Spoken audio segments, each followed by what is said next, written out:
Yards across America are filled with old stuff, piled up everywhere. My job is to sort through the rubble and uncover the hidden treasures of the yard sale.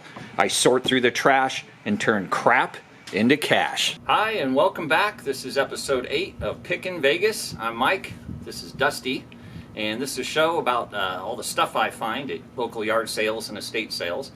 It's really tough this time of year. It's 114 degrees it's going to be today, so not a ton of yard sales, but we still managed to find a whole bunch of cool stuff this week. So this is everything we found last 2 days, so let's go take a look and see what we got. All right, here we go. We got 2 tables of stuff this week, a bunch of neat old stuff.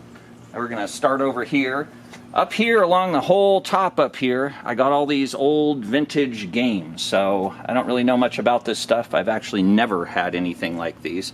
They're pretty neat though. There's some kind of pachinko kind of thing and kind of pinball thing and a ring toss. This looks to me like probably a magnetic dartboard. This some kind of basketball game. And I can actually see on this 1947. Wow, didn't even see that yet. So we're just kind of getting a look at this stuff for the first time here too since we bought it. And then next to that is a cool old metal Jim Beam sign that actually has a thermometer in it. So that's a pretty neat piece there too. Some more of these tin games. Looks like a little race car game and another little thing. Looks like you shoot it or something. Another little dartboard it looks like. And then got a bunch of kind of cool old antique-y things. This isn't old, but it's still cool. It's a cast iron Coca-Cola truck. Couple neat old irons. These are a lot fancier. I've found quite a few of these over the years. These are quite a bit fancier than I usually would find them. This is a neat pulley.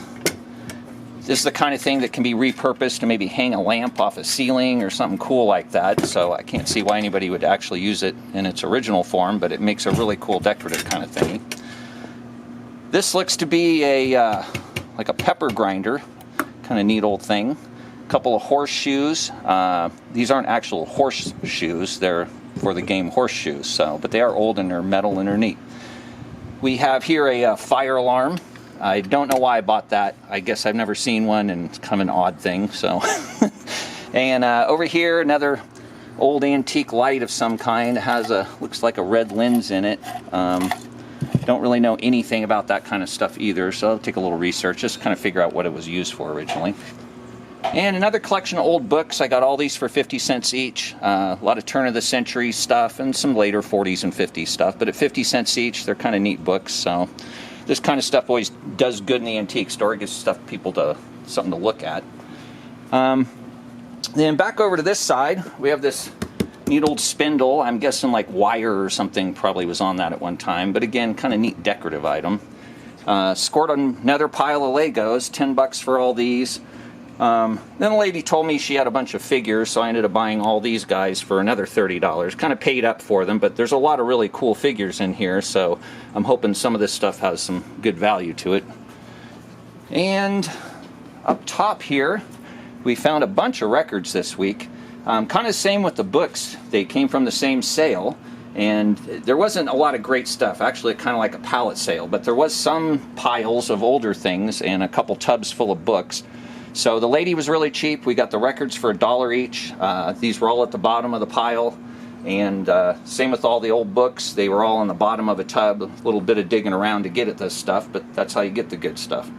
Then we picked up the Mexican train game. Kind of got that free in our bundle. It's a fun game. It actually has some value too. And then down here, we got this kids train set.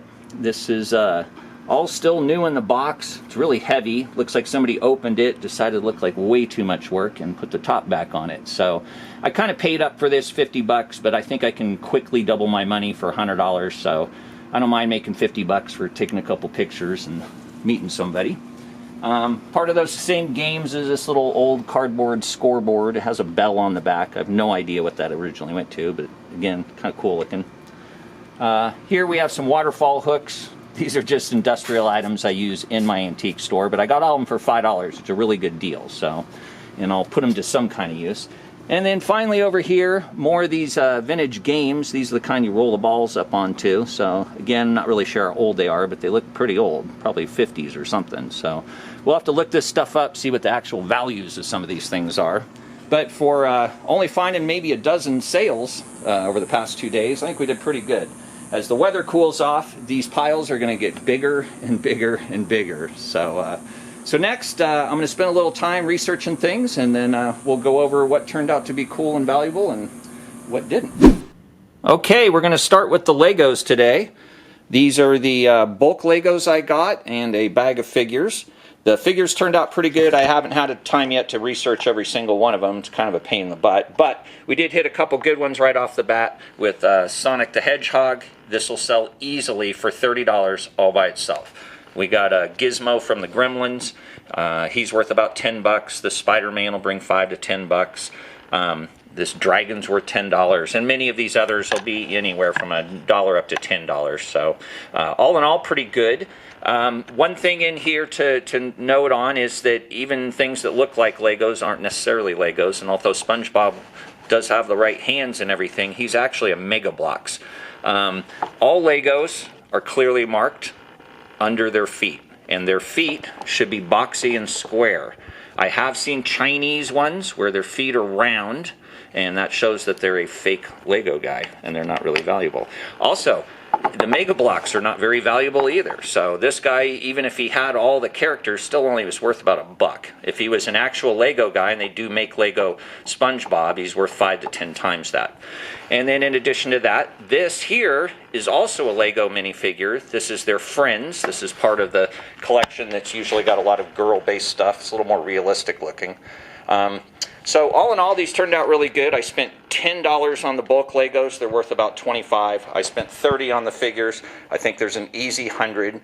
So total, I spent $40, and I expect at least $125 back on my investment. Should be pretty good. Okay, next are the records we got. We got 13 records at $1 each.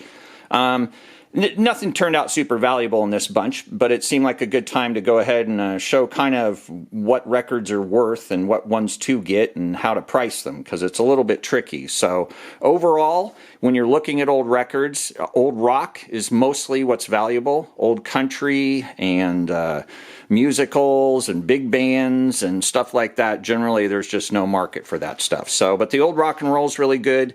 Off stuff like early rap stuff and punk rock stuff also is going to do really good. So, but there's three things to price things on. One is the condition. This record is in nice shape. It's got a really nice sleeve.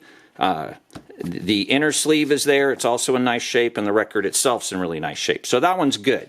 But then you come over to this one, and you can quickly see this one's tattered, torn, and worn. So this isn't going to be very, very valuable just because of the condition.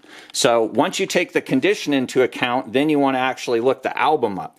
This can be kind of tricky because there's so many different pressings of these things. So what you can do is there's always a part number, or whatever you want to call it, right on the record. So you'll look up the title and then add this number in, and that'll help determine which series of the record. Generally, the earliest stuff's going to be the most valuable, and it might be a way that you quickly find that you have something really, really special. So all in all, we bought 13 albums for $13. I do expect these to bring right about $63 at retail, so not too shabby. And here we have the cast iron Coca-Cola Truck. It's a pretty neat piece, probably about 8 inches long or so. It's pretty cool. I paid $12 for it. Now, this is the kind of thing that's super easy to get fooled on. They have made these things forever as reproductions. I wouldn't call them fakes. They're more reproductions. But a lot of people buy these things thinking they're getting something that they're not getting. Even the lady I bought this from thought it was an antique, said it had been in her house forever, and yet when you turn it over, we clearly have a Phillips screw right there. So there's one indication this is not old. The second is just generally speaking, a toy like this, if it was an original piece, would actually be really well made. You can see here the big gaps here where it's fitted, and here. There's also a rough finish to this. Feels kind of bumpy. It's if it was a old toy, it'd be much smoother, much better fitted together. You would also see some more wear and tear, where this, you don't really see any rust or anything other than just being dirty.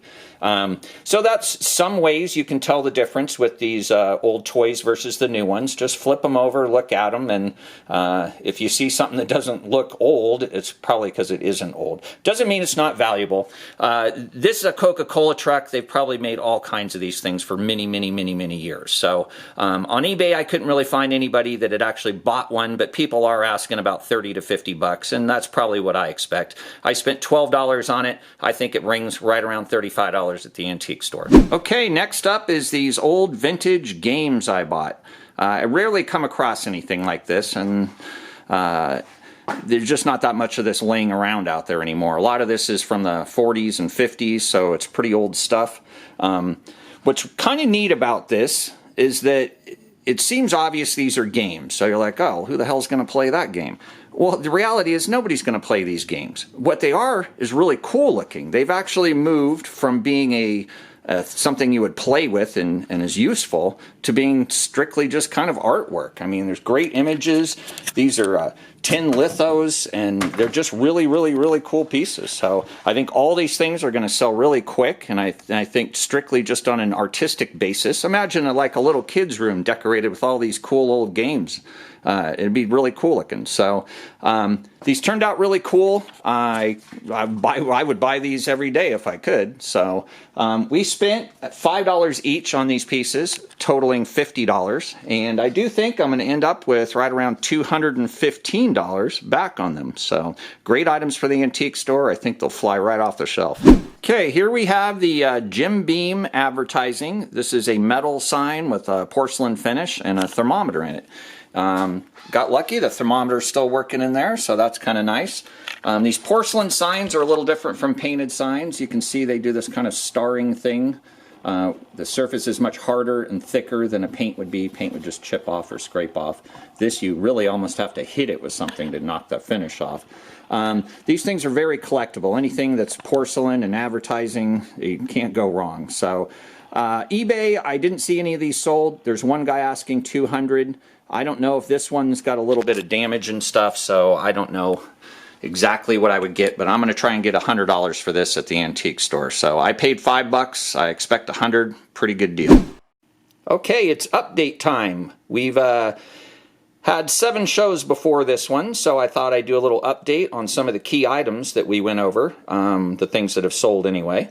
The first up would be the Ozzy Osbourne shirt that we got for $2. That did sell on eBay for $200. The Black Singer sewing machine, I paid $50. I got $250 cash, local sale.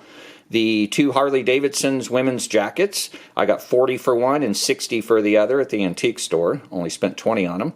The broken keyboard I had to put all the work into, sold right away at the antique store for $40. The Denon receiver that I spent $20 on, I got $250 local sale on that as well. The broken NutriBullet that I had to fix, I got $60 local sale as well. And even the Wizard of Oz dolls, those sold at the antique store for $90, so pretty good. And finally, Bible Man, the DVDs, I spent 80 cents on the 4. I sold those for $15 on eBay. I've sold a lot of other things too, but this just shows that not only am I buying this stuff, I actually am selling it too. Okay, and this is going to wrap up episode 8 of Pickin Vegas. If you find yourself in Las Vegas, make sure you go downtown to the Antique Alley Mall and visit my antique booth right in the middle of the mall. We spent a total of $201 this week on everything on the tables and on the ground. And I do expect a return of at least $820 on this stuff. So maybe not our bang-up week that we've had in the past, but still really, really good. Very, very happy. Can't wait to get out and hunt some more stuff down this weekend. I'll see you next week with a brand new pile.